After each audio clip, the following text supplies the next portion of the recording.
Untuk teman-teman yang ingin mempromosikan bisnisnya atau mendukung YouTube ini, bisa menghubungi nomor gua yang ada di kolom deskripsi. Dari total penampilan, Pavard memang lebih sedikit dibandingkan Fratesi. Tetapi Pavard begitu main, dia selalu menjadi starter ya. Dia banyak menjadi starter, main 90 menit.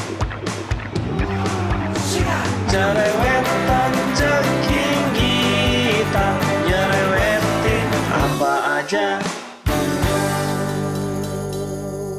Teman-teman yang sedang kalian saksikan saat ini adalah Cerewetin Inter. Apa kabar teman-teman semua? Semoga dalam keadaan sehat. Hari ini enaknya kita bahas apaan ya? Karena gue lihat dari beberapa media Italia belum ada pembahasan yang menarik. Masih seputar isu transfer, kemudian persiapan melawan Genoa. Sedangkan untuk konten pembahasan preview lawan Genoa kayaknya di konten besok aja. Kalau gitu di Cerewetin Inter hari ini gue ingin mengajak teman-teman untuk melihat lebih detail bagaimana performa pemain-pemain baru kita, pemain-pemain yang direkrut di musim 2023-2024. Ya walaupun musim ini belum ada setengah jalan ya teman-teman, karena untuk pertengahan musim Serie A pun masih tersisa 2 pertandingan, masih ada partai lawan Genoa dan juga Verona. Tetapi setidaknya melihat performa pemain kita di 17 giornata pertama Serie A plus 6 pertandingan Liga Champions, menurut gua sudah cukup mewakili lah untuk melihat apakah pemain ini punya performa yang bagus, sedang atau jelek. Oke, langsung aja kita bahas performa rekrutan anyar Inter di musim ini. Total ada 12 pemain ya. Di posisi goalkeeper tidak tanggung-tanggung, Marotta Ausilio langsung memborong 3 pemain sekaligus, Yann Sommer, Emil Audero dan Rafael Di Gennaro. Kemudian untuk posisi center back kita ngerekrut 2 pemain ya, Benjamin Pavard dan Jan Bisek. Sedangkan untuk posisi wingback sebelah kanan kita ngambil Juan Cuadrado dan di sebelah kiri ada Carlos Augusto. Untuk central midfielder kita merekrut 2 pemain dengan huruf D ya, Davide Fratesi dan Davy Klaassen.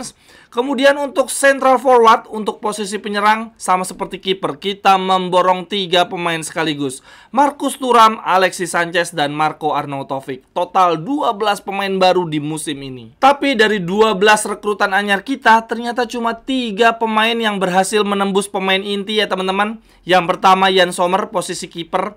Walaupun untuk posisi kiper sebetulnya siapapun yang terpilih udah pasti pemain baru ya, karena kiper kita semuanya baru. Lalu yang kedua adalah Benjamin Pavard di posisi center back, dan yang ketiga adalah Marcus Thuram di posisi penyerang. Itu adalah 3 pemain kita yang berhasil menembus deretan pemain inti. Uniknya, ketiga pemain tersebut berasal dari Bundesliga. Ini sekaligus melanjutkan tren bagus kita kalau belanja dari Bundesliga ya. Sebelumnya ada Hakimi, pemain baru yang langsung mencuat. Sebelumnya kita sempat agak trauma beli pemain dari Bundesliga gara-gara Lazaro. Catatan lainnya, dari 12 pemain baru kita, selain tadi ya, 3 pemain bisa menembus tim utama, ternyata ada 2 pemain baru yang langsung menjadi cadangan mati, yaitu Audero dan Di Gennaro. Ini jarang banget mendapatkan kesempatan. Audero total sudah main 2 kali sih, di Liga Champions sekali dan di Coppa Italia sekali. Semuanya hasilnya buruk. Sementara Di Gennaro belum dapat kesempatan bermain sedikit pun. Lalu catatan lainnya, selain ada 2 cadangan mati, ada 2 cadangan hampir mati nih. Alias pemain ini ada di strata paling bawah ya, di posisinya masing-masing. Yaitu yang pertama adalah Jan Bisek. Walaupun penampilannya akhir-akhir ini sangat memuaskan, tetapi kita harus akui, dari strata back-back kita saat ini, dia ada di urutan paling bawah, opsi paling terakhir. Sementara pemain lainnya tentu saja Lord terbaru kita, Davy Klaassen. Di posisi gelandang dia ada di urutan terbawah. Lalu selebihnya pemain-pemain baru kita difungsikan untuk rotasi. Cuadrado, kemudian Augusto, Fratesi, Alexis Sanchez dan Arnautovic. Dalam kondisi bugar, mereka seharusnya mendapatkan menit bermain yang cukup banyak ya, karena memang mereka difungsikan untuk rotasi. Tetapi teman-teman, seiring berjalannya waktu, kita mendapatkan jadwal yang padat, akhirnya kena badai cedera, banyak pemain bertumbangan. Hal ini justru menjadi rezeki tersendiri ya bagi 2 pemain cadangan hampir mati kita, Jan Bisek dan Davy Klaassen. Khususnya Jan Bisek ya teman-teman, ketika De Vrij, Pavard dan Dumfries cedera, dia akhirnya mendapatkan banyak sekali menit bermain dan menunjukkan performa yang bagus. Sementara untuk Davy Klaassen juga begitu, kita pernah ada di momen jadwal sangat padat, Fratesi dan Sensi cedera. Akhirnya Davy Klaassen yang mendapatkan menit bermain. Selain itu teman-teman, ada beberapa pemain yang sebetulnya difungsikan untuk rotasi, artinya harusnya mendapatkan menit bermain cukup banyak ya, tetapi malah jarang tampil karena kondisi kebugaran yang tidak prima, yaitu Juan Cuadrado, Marco Arnautovic dan Alexis Sanchez. Teman-teman, sama seperti tahun lalu, di tahun ini gue bikin kalender yang kali ini adalah kalender 2024 dengan tema Inter. Ini tema bukan sembarang tema ya. Bukan cuman ada foto-foto pemain Internya nih, tetapi ada jadwal Serie A Inter di 2024. Ini gua kasih tanda nih. Ini nggak kelihatan kali ya kalau di kamera, ntar gua kasih gambar yang lebih zoom. Ini gua kasih tanda di jadwal pertandingan Inter. Contoh, di bulan Maret tanggal 3 ada logo Genoa, tulisannya H. Itu berarti di tanggal 3 Maret kita akan melawan Genoa di kandang sendiri, home. Kemudian 10 Maret, melawan Bolonya. Ada logonya nih, keren banget. Lalu di bulan Februari contohnya di tanggal 11 kita akan melawan Roma. Ini ada logo Roma, ada tulisan nya. Gokil banget. Ini adalah kalender meja. Dan bukan cuma ada kalender meja, gue juga ada kalender dinding yang jauh lebih besar. Gokil, lebih enak lagi ngelihatnya. Tuh, mantap banget. 7 Januari, home Verona, ada logo Veronanya. Untuk harga kalender meja dengan kalender dinding sama ya, sama-sama 75.000. Tetapi kalau beli dua bukan 150.000, 125.000. Lebih hemat. Belinya di mana? Bisa beli di Tokopedia dan ada di Shopee. Linknya ada di kolom deskripsi. Terima kasih teman-teman. Kalau kita mau coba lihat lebih detail teman-teman, silakan lihat pada layar. Total kita sudah memainkan 17 partai Serie A dan ternyata Sommer serta Thuram tampil 17 kali sebagai starter. Artinya mereka selalu main jadi pemain inti. Gokil. Thuram yang habis cedera panjang bersama klub lamanya ternyata malah sangat amat bugar. Lalu ada pemain seperti Carlos Augusto, Fratesi, Arnautovic yang rutin masuk sebagai pemain pengganti. Mereka jarang banget jadi starter.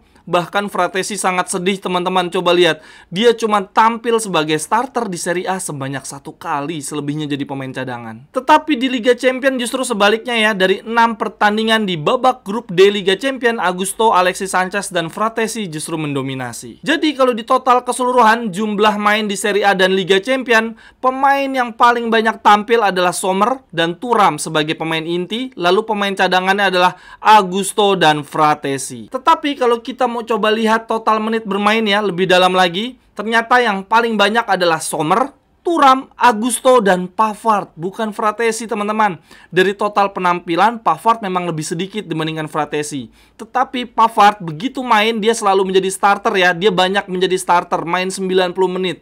Berbeda dengan Fratesi, walaupun dia sering bermain, lebih banyak masuk dari bangku cadangan. Jadi menit bermain dia lebih sedikit. Kemudian kalau kita lihat dari torehan statistik gol, assist, atau clean sheet, ini Sommer luar biasa, 15 kali clean sheet ya, 12 Serie A, 3 Liga Champions. Kemudian Marcus Thuram dengan 8 gol 6 assist, kemudian disusul oleh Fratesi 2 gol 2 assist. Ini sangat amat menyedihkan.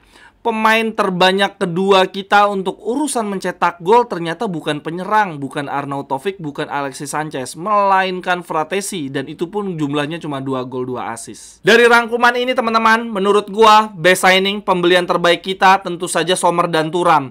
Keduanya bukan hanya berhasil menembus deretan pemain inti, tetapi juga langsung nyetel, dan torehan statistik pribadinya sangat amat bagus ya. Sommer dalam hal clean sheet, sedangkan Thuram dalam hal gol dan assist. Lalu untuk pembelian tergagal, wah ini agak berat nih. Kalau menurut teman-teman siapa? Kalau menurut gua pribadi, pembelian tergagal kita sampai dengan tengah musim ini adalah Pavard, Fratesi, dan Arnautovic.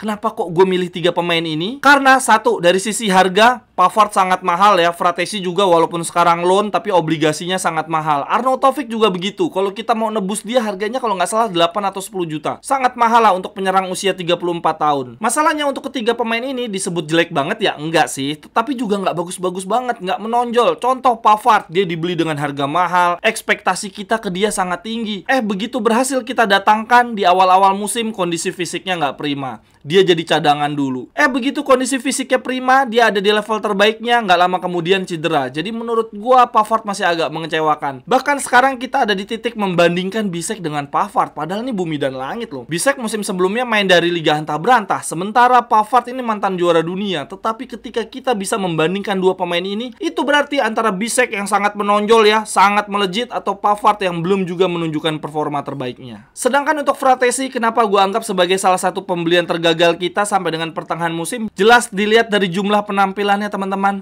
Dari 17 partai Serie A dia cuma jadi pemain inti 1 kali. Bahkan Bisek aja lebih dari itu teman-teman. Sedangkan untuk Arnautovic gua rasa tidak perlu penjelasan panjang lebar ya. Gua rasa teman-teman di sini juga banyak yang setuju. Arnautovic harusnya di usia yang matang, dia punya pengalaman main di Serie A. Kok di musim ini bersama Inter dia malah melempem banget. Dia belum mencetak gol sama sekali di 17 pertandingan pertama Serie A. Terakhir untuk cerewetin Inter hari ini teman-teman. Yuk, gue ingin mengajak teman-teman ikutan giveaway Rp100.000 yang disponsori oleh Castello ID. Ini untuk 2 orang pemenang ya, yaitu untuk yang berhasil menebak skor dan pencetak gol pertama partai Inter melawan Genoa. Sekian dulu untuk cerewetin Inter hari ini teman-teman. Silahkan tuliskan pendapat teman-teman di kolom komentar. Sampai ketemu di cerewetan berikutnya. Bye-bye, thank you. Cerewetan ceking kita nyerewetin apa aja.